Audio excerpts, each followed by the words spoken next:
मुफ्ती मोहम्मद इस्माइल कासमी साहब अपनी नाकामी छुपाने के लिए, अपने बच्चे के काले करतूत छुपाने के लिए, अपने वर्करों के डबल वोट, बोगस वोट जो सामने आ रही है, जो भ्रष्टाचार उनका सामने आ रहा है वोटों का, उसको छुपाने के लिए मालेगांव शहर की आवाम को गुमराह कर रहे हैं। हम लोगों ने एक नारा आज दिया है, प्रेस नोट भी आपको दिया हूँ। आज 9 अगस्त है। आज ही के दिन क्रांति मैदान मुंबई में भारत छोड़ो का नारा दिया गया था और आज हम इस क्रांति दिन 9 अगस्त को हम लोग एक नया नारा दे रहे हैं। एक ही नारा, एक वोटर एक नाम।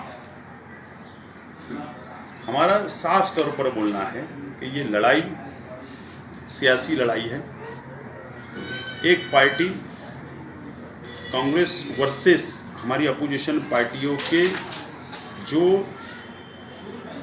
वोट, बोगस वोट बढ़ाने का काम जो लोग कर रहे हैं, हमारी लड़ाई उनसे है। शहर की आवाम को मैं आपके चैनल के ज़रिए बिल्कुल वाज़ेह पैगाम दे देना चाहता हूँ। चाहे असेंबली के पहले की यादी हो, चाहे असेंबली के बाद की यादी हो, जो 29,000 वोट बढ़ाए गए अभी असेंबली के बाद, उसमें से अगर किसी नौजवान का, किसी हमारी बच्ची का, बच्चे का, 18 साल की उम्र वालों का एक जगह अगर नाम होगा तो हमको उसके ऊपर कोई ऑब्जेक्शन नहीं। अगर इलेक्शन के बाद की यादी में और इलेक्शन से पहले की यादी में अगर डबल नाम हो गए, 3 नाम हो गए, 4 नाम हो गए, हमको उस पर ऑब्जेक्शन है और ये रहेगा। हम उसको डिलीट करा के ही दम लेने वाले लोग।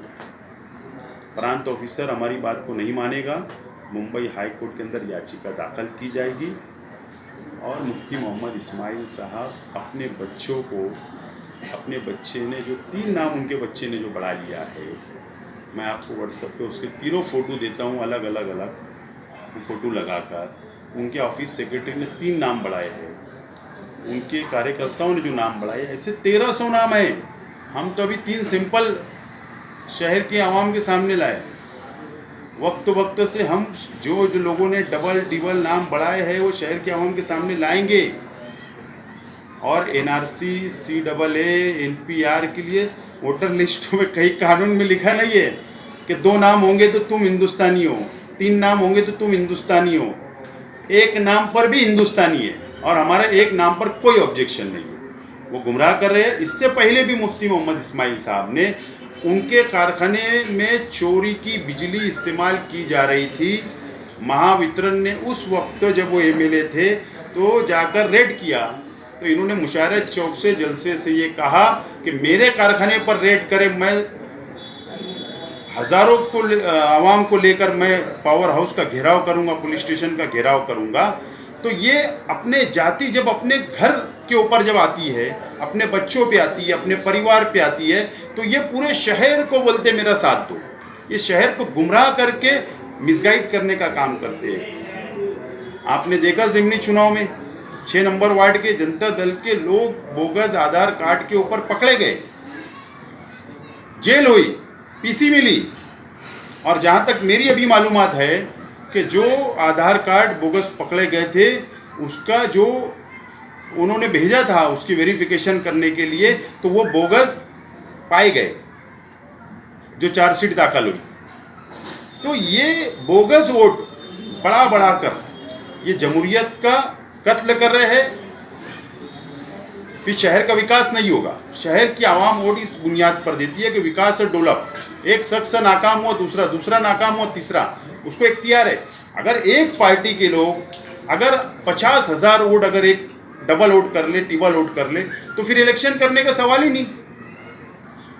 हमारा यही बोलना है कि साफ सुथरा वोटर लिस्ट होना चाहिए, साफ सुथरा इलेक्शन होना चाहिए, आवाम को इख्तियार होना चाहिए कौन सा नुमाइंदा चुन कर दे।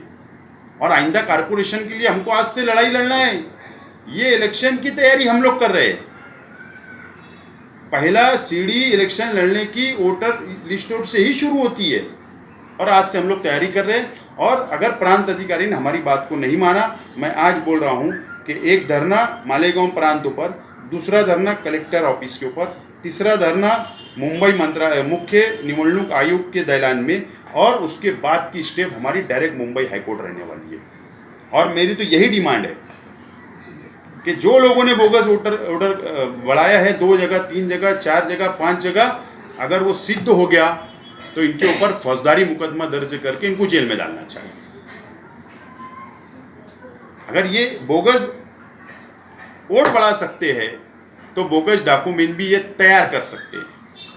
और मेरे पास सिर्फ ये इन्फॉर्मेशन नहीं है, मेरे पास में बहुत सारी इन्फॉर्मेशन है जो बोगस वोट कहाँ कहाँ, कौन कौन सी यादी पर कितनी बढ़ाई जा रही है, कौन कौन सा बंदा काम कर रहा है, कहाँ बैठ के काम कर रहा है, मैं आज नहीं बताऊंगा।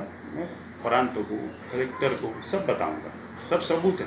और इसके लिए अगर ये सोचते होंगे मुफ्ती मोहम्मद इस्माइल कासमी साहब, वो MIM की कल की प्रेस कॉन्फ्रेंस थी, जनता दल की थी, राष्ट्रवादी की थी, मुत्तदा महाज की थी, मेरा तो यही समझ में नहीं आ रहा है। लेकिन जो लोग भी कल बैठे थे, मैं उनको साफ तौर पर बोलना चाहूँगा कि आप NRC की आड़ में आवाम को गुमराह करेंगे और छुपने की कोशिश करेंगे, CAA के आड़ में अगर छुपने की कोशिश करेंगे, NPR की आड़ में अगर छुपने की कोशिश करेंगे, उसकी आड़ में अपने बच्चों का काले करतूत छुपाने की कोशिश करेंगे, और हमको NRC के नाम पर अगर डराने की कोशिश करेंगे तो हम लोग डरने वाले नहीं है।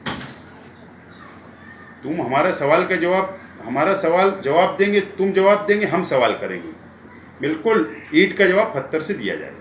नहीं तो वो तो मैं समझता हूँ कि मुझसे ज़्यादा आप लोगों की नज़र रहती है, मीडिया वालों की नज़र रहती है। ज़्यादा नज़र है नहीं, मीडिया वालों की ज़्यादा नज़र रहती है। तो मैं समझता हूँ कि काम मुफ्ती मोहम्मद इस्माइल साहब ने कौन सा काम किया वो उनसे आप पूछिए। मैं तो नाकाम MLA है, मैं बार बार बोल रहा हूँ। और ये सिर्फ लक्ष्यदार बम्बई काम के लिए तो जाते ना, लक्ष्यदार तकरीर करके चुनकर तो आए, लक्ष्यदार पार्टी की तकरीर करके चुनकर आ गए उसका सहारा लेकर। ये नाकाम इंसान है, ये विकास डेवलप बिल्कुल कर नहीं सकते। ये मैं एकदम पहले भी बोल रहा हूँ, आज भी बोल रहा हूँ और कल भी बोलूँगा। उन्हीं की वजह से आज फ्लाईओवर नहीं बन रहा है, उन्हीं की वजह से आगरा रोड की खस्ता हालत है। उसके जिम्मेदार मुफ्ती मोहम्मद इस्माइल है। वो बम्बई काम के लिए जाते हैं।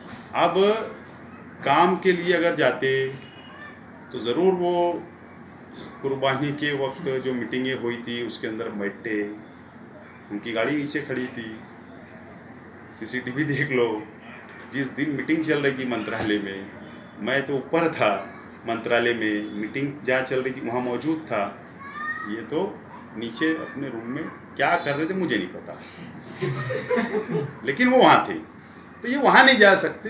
ये 5 दिन वहाँ रह के ये शहर के आवाम को इन्होंने जवाब देना चाहिए कि ये कौन से डेवलप के लिए वहाँ पे जा रहे हैं, कौन सी इनकी फाइल चल रही है। ये जवाब उनसे आप